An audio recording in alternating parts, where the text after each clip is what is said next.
হাসিনা বলতে আর বাংলাদেশে আর কিছু নাই। 1,500 মানুষ হত্যা করে পালিয়ে গেছে ভারতে, আমরা বলছি শি ইজ এ টেররিস্ট এবং তার জায়গা বাংলাদেশে আর নাই। She is irrelevant to Bangladesh. Medical ভিসাগুলা ওপেন আপ করে দিতে প্লিজ শুন। তো ওনারা এটা পজিটিভলি রিসিভ করছেন। মাননীয় পররাষ্ট্রমন্ত্রী জয়শঙ্কর সাহেবের সাথে কথাবার্তা হয়েছে। Both meetings went positive. তো এই দিক থেকে মানে আলাপ আলোচনা তো আর বিস্তারিত মানে প্রেস রিলিজে তো আর ইস্যু হয়েছে, আপনারা দেখছেন। সো আশা করি there be some goodwill gestures in the coming weeks. আমরা যেটা গুরুত্ব দিছি যে মেডিকেল ভিসাগুলা ওপেন আপ করে দিতে প্লিজ শুন। তো ওনারা এটা পজিটিভলি রিসিভ করছেন।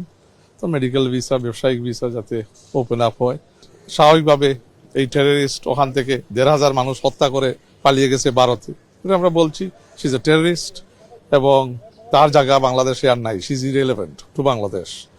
তো এখানে যদি মানে যাতে সে কোনো ধরনের ডিস্টেবিলাইজেশনের চেষ্টা তাদের সয়েলকে, সভরেন সয়েলকে ইউজ করে যাতে আমাদের দেশে না করতে পারে।